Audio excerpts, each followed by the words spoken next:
Biasanya saya sarankan 2 minggu aja. Seseorang yang terkena penyakit-penyakit berat ya, seperti stroke, tumor ya, kanker, cara membersihkan gimana? Al-Quran jawabannya. Barulah kita masuk yang fase atau tahap yang kedua.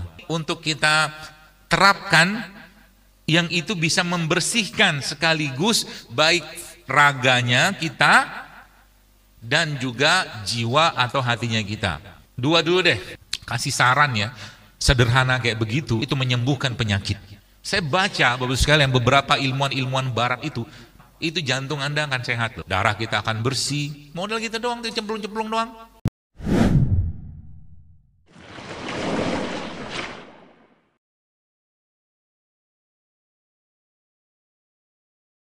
Dalam Islam ya, obat terbaik itu emang Al-Quran. Kita disuruh ikhlaskan, ya sabar. Ada orang yang memang dari hidup, dari mulai lahir sampai mati, hidupnya penuh dengan ujian, ada nggak? Ada. Baru lahir tiba-tiba kena penyakit kulit. Sampai dewasa nggak sembuh-sembuh. Ada terus sakit, terus masalah, terus nggak pernah selesai. Mau diapain? Ikhlaskan, sudah mau diapain? Gitu loh.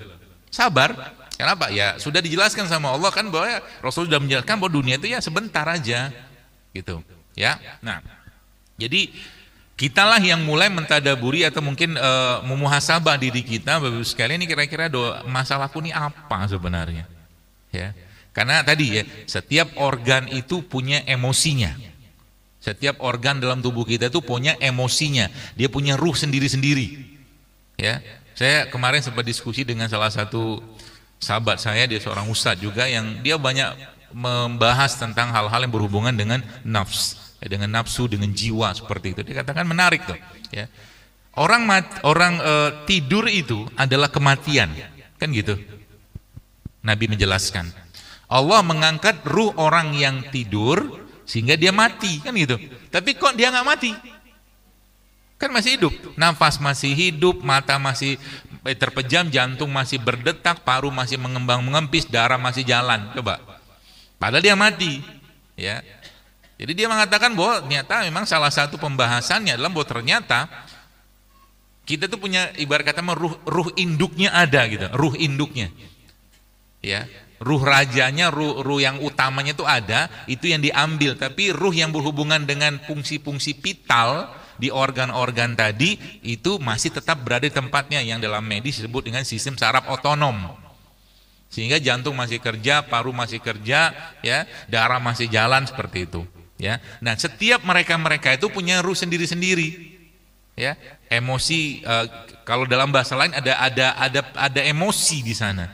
Ginjal punya emosi, jantung punya emosi, paru punya emosi. Jadi ketika seseorang yang terkena penyakit-penyakit berat ya, seperti stroke, tumor, ya, kanker, bahkan autoimun, ya, itu pasti akan ada kaitan sekali lagi dengan emosi-emosi tadi. Kalau digali memang akan sangat dalam, tapi itu tidak lepas mungkin dari perjalanan hidupnya sampai dia dewasa.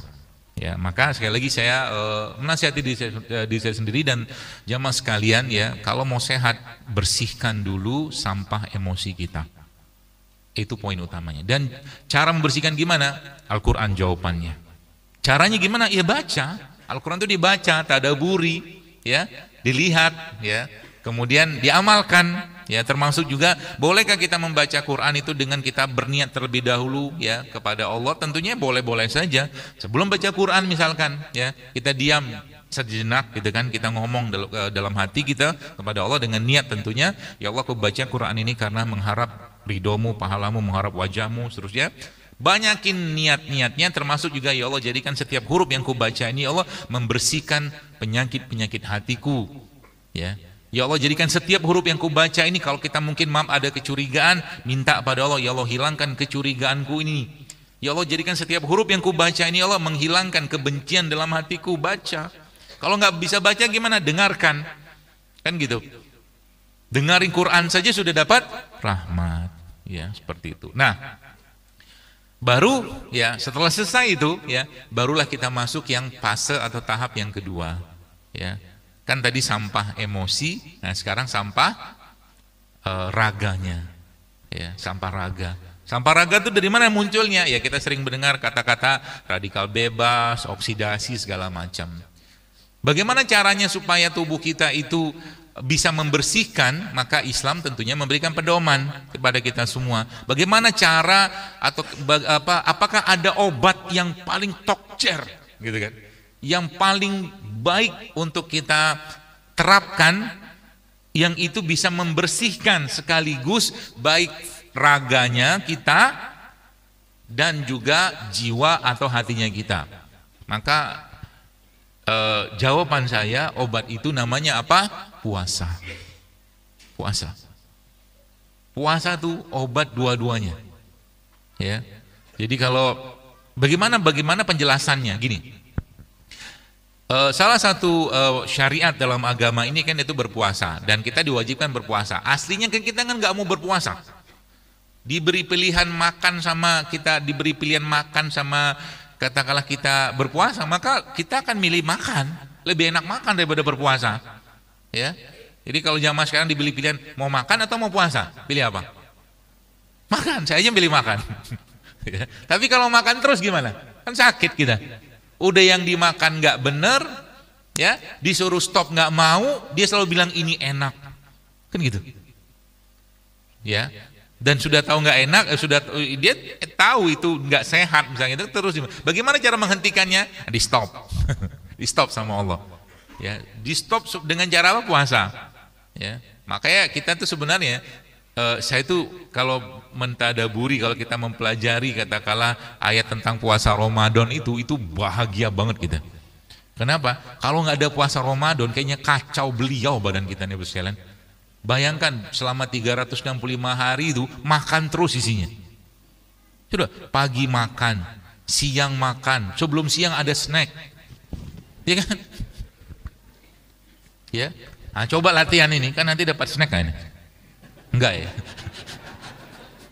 Ya. Kalau dapat snack nanti jangan dimakan snacknya. Puasa dulu sampai siang. Ya. Jadi puasa. Kan ayatnya kan ya ayyuhallazina amanu kutiba alaikumusiyam kama kutiba alal ladzina min qablikum la'allakum tattaqun. Ya, diwajibkan kepada kalian berpuasa sebagaimana orang dulu kami wajibkan juga berpuasa. Oh, saya pikir waktu.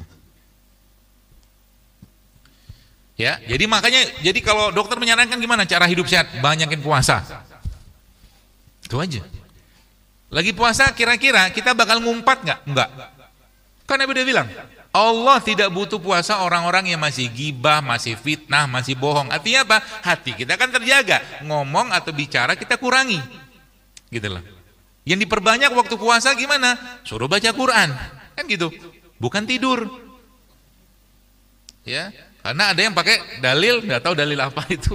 Katanya tidurnya orang berpuasa itu pahala. Maka ditidur terus tuh. Bangunnya waktu sholat doang. Ya. Kalau tidur saja berpahala, gimana kalau aktivitas gitu loh. Maksudnya begitu. Jadi jangan tertipu sama was-was dan tipu daya setan. Ya. Raga kita sekalian, ya, bagaimana cara kita membersihkan? Kan gini. Kalau Anda bayangkan biar gampang dipahami begini. Ibarat kata kamar mandi gitu ya. Kamar mandi itu kan ada kerak-kerak di dinding itu. Ya, kerak-kerak di dinding itu. Nah, kerak-kerak di dinding itu kan ya kalau mau bersih dibersihkan, dikerok gitu kan, atau mungkin disikat gitu loh. Nah, tubuh kita tuh begitu juga. Semakin banyak makanan-makanan yang tidak sehat yang kita makan, terutama makanan yang tinggi kalori, tinggi gula, tinggi lemak dan rendah serat. Contohnya apa? Apa tadi patokannya? Tinggi kalori, gulanya tinggi. Kemudian apa lagi? Tinggi lemak, lemak yang tidak sehat ya. Dan miskin serat. Contohnya apa? Enggak berani ngomong kan? Karena makanan kita. Ya, saya kasih contoh lah misalkan ya. Ini lihat bagaimana tanda kutip kesesatan kita dalam urusan makan. Ya. Dan tidak bertanggung jawabnya kita dengan makanan yang kita makan. Ya. Contoh nih misalkan, dia makan nasi goreng. Nasi digoreng. Kalau nasi goreng itu lebih sedap lagi kalau kita makan sama bakwan. Betul?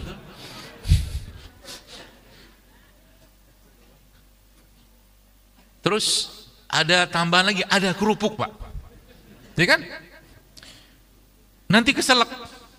Supaya nggak keselak, makan apa? Minum apa? Es teh. Es tehnya pakai gula? Pakai dong biar manis. Coba lihat. Semoga nggak ada yang jualan nasi goreng di depan. Ya, nggak apa-apa, makan aja tapi tanggung jawab dengan yang dimakan. Ya minimal 1 piring nasi goreng itu Anda pergi ke sawah nyangkul gitu 50 kali, jadi kebakar kalorinya. Ya, bukan main handphone habis itu. Makanya banyak sekarang sakit gara-gara itu, nggak tanggung jawab dengan apa yang dimakan, gitu loh. Nasinya sudah karbo, gula, ya kan? Terus tadi dia pakai apa? Bakwan. Bakwannya tepung kan? Karbo lagi coba. Ada apa tadi? Kerupuk. Tepung lagi nggak? Karbo lagi. Udah 3 tuh, triple coba. Belum cukup masih itu. Dia minum es teh. Pakai gula? Pakai gula. Karbo lagi? Karbo. 4 karbonya, Pak. Masya Allah. Terus di situ ada itunya, ada sehat-sehatnya sedikit di situ. Biasa dikasih selada, secuil. Betul? Sama dikasih apa? Acar. Jadi yang paling tinggi serat di nasi goreng itu adalah acar dan selada. Sekarang Anda ubah, nanti kalau makan nasi goreng, porsi nasinya sebanyak acarnya saja. Ya. Ya, porsi nasi sebanyak seladanya aja atau sebanyak acarnya saja, ya. Sisanya itu sayurnya. Itu keren, Pak. Masya Allah, itu sehat. Coba aja lihat. Makanya banyak orang yang dokter ini kayaknya anti nasi banget. Enggak, bukan anti nasi. Tapi kadang-kadang kita tuh itu tadi nggak ngerti apa yang dimakan, berlebihan gula gitu loh. Ya, dan kita nggak tanggung jawab dengan apa yang kita makan. Ya, olahraga enggak, ke sawah enggak, naik sepeda enggak, jogging enggak, naik gunung enggak. Apalah bentuk olahraganya gitu. Sehingga apa? Numpuk lagi. Dan dia bukan cuma sekedar numpuk gula saja, dia akan menimbulkan peradangan dalam tubuh kita, ya. Kalau sudah peradangan kayak begitu, apa yang terjadi? Tubuhnya bukan dapat energi ketika dia kemasukan bahan bakar dari makanan tadi, justru malah ngantuk, gitu loh. Itu kan tanda bahwa tubuh kita itu keletihan, ya. Maka biasanya saya sarankan coba dulu latihan, gitu kan. Latihan nih misalkan dalam 14 hari lah, misalkan Bapak Ibu saya kasih tantangan, mau? Nggak mau. Dalam 14 hari 2 minggu aja. 2 dulu deh, 2 dulu. Selama 14 hari itu jangan masuk tepung, terigu ke tubuh. Berat dobrak. Ya. 14 hari aja. Pokoknya semua produk tepung nggak masuk. Jadi Anda sebut apa? Bolu kan tepung. Ya, kayak saya nggak sebut produknya gitu, buat ngelatih aja. Ya, nggak ada tepung, ya. Dan satu lagi, ini nih yang paling penting ini, nggak ada tepung dan tidak ada gula pasir selama 14 hari. Nanti kabarin saya apa yang terjadi. Anda akan berseri-seri, bahagia, moodnya akan baik, gitu loh. Kenapa? Karena memang banyak masalah dari 2 hal tadi itu, gitu loh. Nanti setelah 14 hari boleh makan nggak? Ya boleh aja. Ya, tapi latihan dulu gitu loh. Ya. Nanti saya dapat gulanya dari mana? Kita itu bukan butuh gula pasir, tapi kita butuh karbohidrat. Pahami ya gitu ya? Kita itu butuh gula, bukan butuh gula pasir, kita butuhnya karbohidrat. Berarti gini, bagaimana caranya supaya minum teh itu terasa manis? Jangan gitu kan? Saya pengen minum teh, tapi tetap manis. Gampang. Anda minum teh tawar, habis itu makan kurma. Manis kan? Gitu, gampang kan gampang. Tapi itu Masya Allah, saya banyak sekali kasih saran ya, sederhana kayak begitu, itu efeknya luar biasa loh Pak, Bu. Cuma dua itu aja, kurangi tepung, kalau mau tambahin sih bisa, kurangi tepung, kalau bisa stop selama 14 hari, dan tidak ada produk gula pasir yang kita makan, apapun bentuk produknya, tambah lagi satu, ada 4 sih sebenarnya. Tapi kalau saya sebutin semua, nanti nggak datang lagi ke kajian kita berikutnya gitu. Ya, tapi nggak apa, saya sebut aja. Kalau nggak datang berarti ya alhamdulillah, berarti dia lagi berjuang di rumah. Baik sangka saya begitu. Yang ketiganya Pak, minyak goreng. Gitu. Saya nggak sebut mereknya apa, merek apa, produknya apa ya. Maksudnya, berarti nggak boleh makan bakwan dong. Saya nggak bilang gitu. Kan saya cuma larang jangan tepung sama minyak sama gula. Berarti nggak boleh makan gorengan. Ya pikir aja sendiri gitu loh. Gitu. Ya. Tambah lagi satu nih misalkan. Bukan nggak boleh, tapi ngelatih untuk tidak makan nasi. Dok, saya kelingan, cari sumber karbo yang lain. Bisa kan? Bisa. Nasi itu kan yang kita butuhkan karbohidratnya, gulanya. Betul kan? Kalau nggak makan nasi, bisa nggak makan yang lain? Coba sebutin apa kira-kira? Ketela. Saya kemarin bikin acara di Gombong, Kebumen. Saya bilang sama panitianya, saya nggak mau acara biasa, tapi saya bawakan kita bikin sesuatu yang baru lah, saya bilang. Termasuk juga snack ke peserta, sama kita bikin bazar sehat di situ. Ya ada, Masya Allah ada 20-30 stand lah yang kemarin hadir di sana itu, yang ikut ya. Bahkan ada, saya baru tahu ada motor sehat. Kok bisa ada motor sehat? Motornya nggak batuk-batuk gitu, nggak demam. Ya enggak lah, motor listrik ternyata. Indonesia punya motor listrik, Masya Allah. Ternyata banyak tuh produk-produk sehat diantara yang dibuat oleh mereka teman-teman di sana itu, termasuk juga snack yang kita berikan kepada peserta. Sampai ibu rektornya kaget, ini kok enak sekali kata dia. Anda tahu yang saya kasih apa? Tempe yang tidak digoreng. Saya nggak sebutnya tempe mentah, karena tempe itu kan kedelainya sudah direbus, jadi nggak mentah dia. Tempe tidak digoreng gitu kan, cuma bahasa kita kalau nggak digoreng itu mentah. Betul kan? Akhirnya saya potong-potong tempe, ya. Sayang sini nggak ada. Kalau ada, bapak ketagihan Pak makannya Pak. Serius. Itu sampai wajahnya ibu itu yang awalnya tidak bahagia, setelah makan tempe jadi bahagia dia. Kelihatan. Ya. Gitu kan, Masya Allah gitu kan. Ternyata enak ya dok, dia bilang. Oh iya, ibu sih buruk sangka sama saya gitu kan. Curiga sama tempe gitu kan. Ya. Tempenya dipotong-potong, kasih apa? Kasih garam, kasih madu. Gitu doang. Ternyata enak. Nggak ada minyak kan? Nggak ada minyak. Nggak ada tepung kan? Nggak ada tepung. Coba. Terus saya ajarin lagi, saya bikin tuh sambal. Ya, sambal. Sambalnya dari apa? Karena biasa ibu-ibu kalau bikin sambal pakai gula pasir kan? Nah, saya tukar sekarang gula pasirnya pakai kurma. Bu, kan keren kan? Cabai rawit, pakai kurma, kasih garam, kan dikasih air sedikit, airnya pakai air kelapa. Wah, enak banget. Itu kelihatan lagi muka mereka, wajah mereka makin bahagia lagi. Saya tahu itu karena gratis gitu. Ya gitulah. Ya. Jadi makanan itu memberikan kebahagiaan, asal makannya benar. Jadi kalau ada yang hidupnya itu nggak bahagia terus, coba perbanyak makan yang dikupas, bukan dikemas. Ya, kalau ada orang hidupnya agak kurang bahagia, kok mukanya tuh sedih terus, nah itu ajak dia pergi makan apa? Makan rujak, gitu kan? Kan dikupas tuh. Ya. Makan gorengan bahagia nggak? Bahagia. Ya, tapi coba dilatih ya. Dokter makan gorengan nggak? Jarang. Kalaupun makan gorengan kayak tadi malam, saya kelaparan banget gitu kan. Tengah jalan udah mulai ini agak-agak keliengan sini, saya harus makan nih. Cari tukang gorengan. Kata saya gitu kan. Mau makan belum waktunya makan, tapi saya butuh camilan nih, saya bilang. Saya pilihlah gorengan. Karena nggak ada ubi rebus, singkong rebus, ya carinya ya udah singkong goreng. Tapi kan bukan tepung terigu, gitu loh maksudnya. Jadi kalau kita cheat juga, cheatnya itu berkualitas gitu loh. Jadi kalau lagi harinya kita oke lah hari ini nggak hidup sehat gitu kan, tapi berkualitas gitu kan, gitu. Ya, akhirnya apa? Ya bahagia terus, tenang terus kita, mood kita terjaga gitu kan. Wajah itu ceneng gitu kan. Wajah kita tuh misalkan kalau sekarang kan wajah saya ya begitulah gitu. Apa bersinar karena cahaya, ada lampu. Tapi intinya apa? Ya itu tadi. Ya.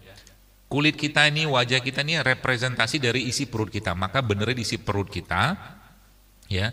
Perbanyak makan-makan yang dikupas, bukan dikemas. Banyakin makan makanan yang tidak banyak pengolahan di sana, apalagi nggak banyak pakai minyak goreng, itu akan jauh lebih sehat buat tubuh kita. Termasuk juga, nih saya kasih ilmu satu buat ibu-ibu yang ibu-ibu ini kan salah satu yang mereka harapkan kan glowing ya. You know glowing? Ya, glowing in the sky gitu kan. Waktunya habis. Ya, sudah tahu saya. Salah satu bahan yang bikin kulit kita tuh elastis. Nah, ini kabar baik nih bagi para penggemar makanan ini nih. Itu ternyata apa Bapak sekalian? Ceker ayam. Ceker ayam itu ternyata tinggi sekali kolagennya. Kolagen itu kan mahal loh dijual itu. Itu ternyata banyak di ceker ayam.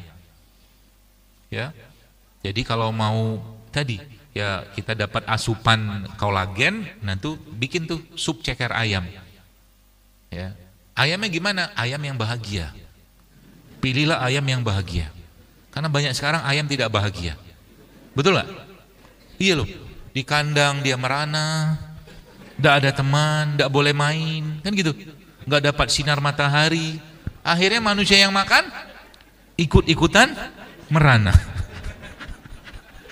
Coba.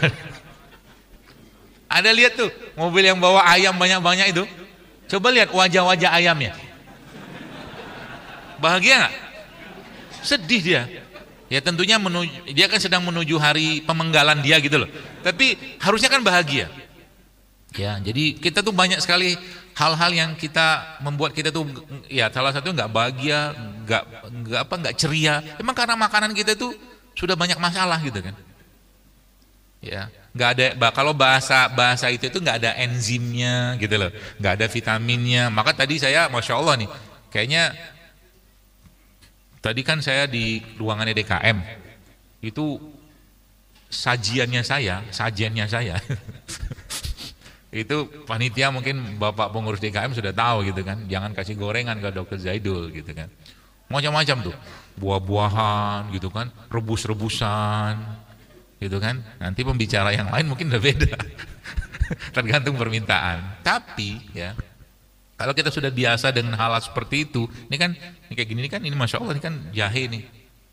Ya, jadi kalau saya nyaranin, bahkan kalau Ramadan, ya saya pernah bilang, dokter ngisi dong tempat kami kalau Ramadan. Saya bilang saya mau ngisi kalau seandainya takjilnya sehat, saya bilang.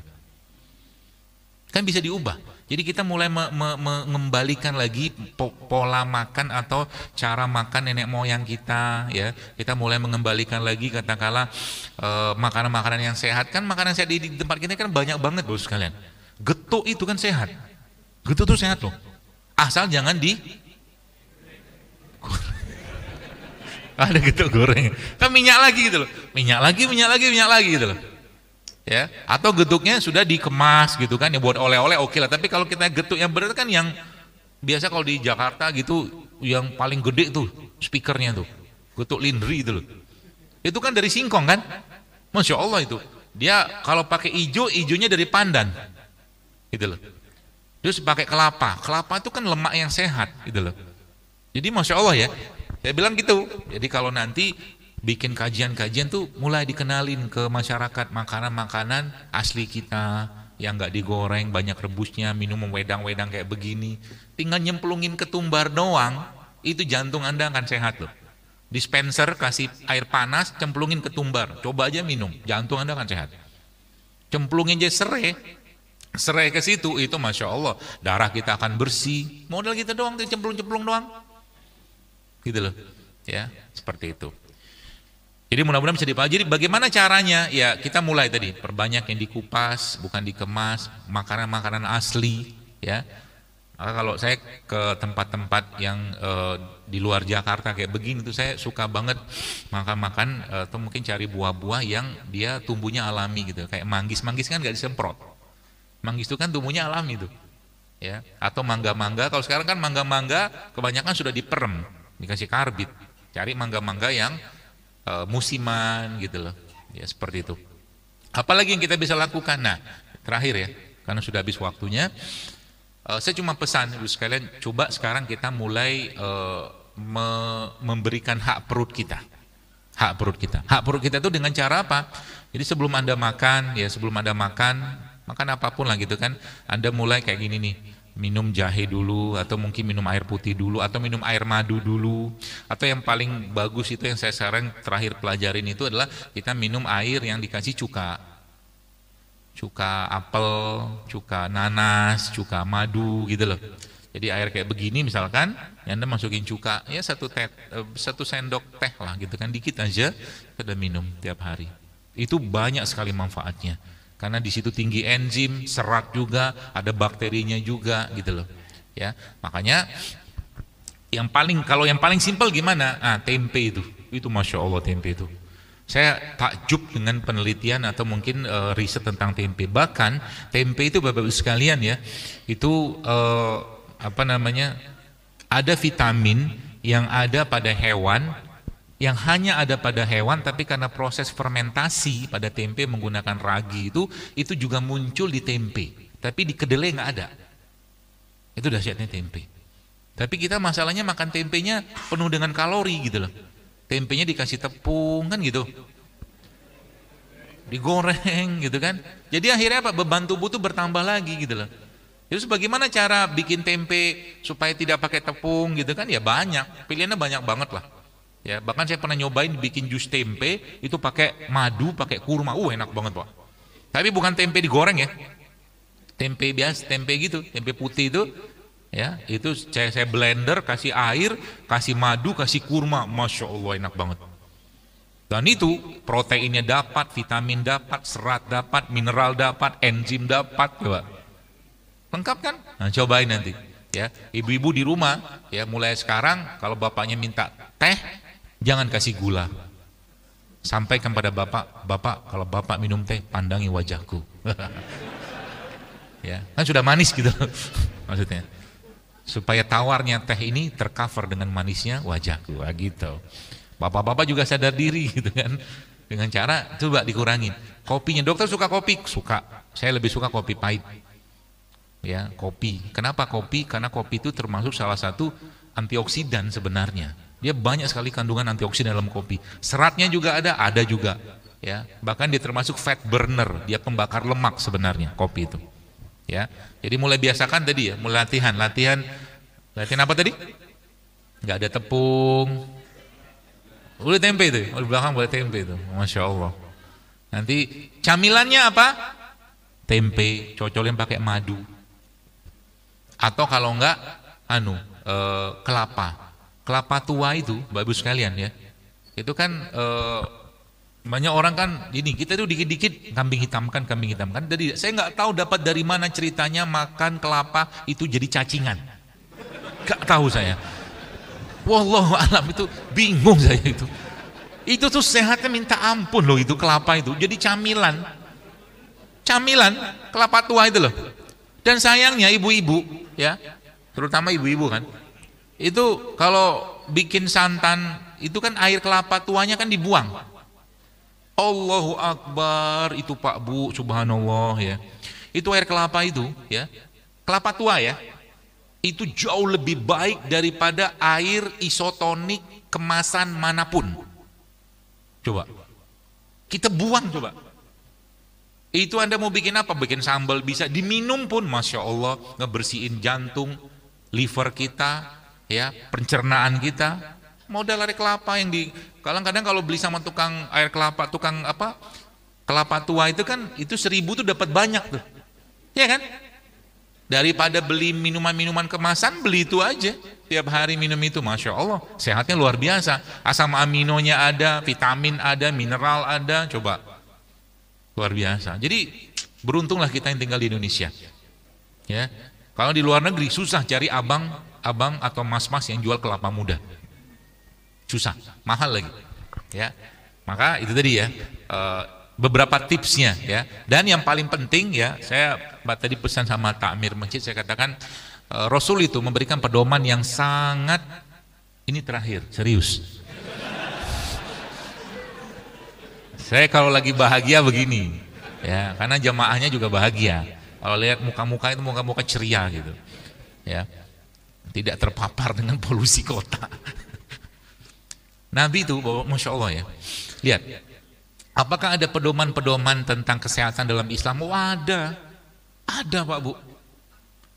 Kita itu waktu tidur kita diatur Quran loh, waktu bangun kita diatur Quran, ya kan?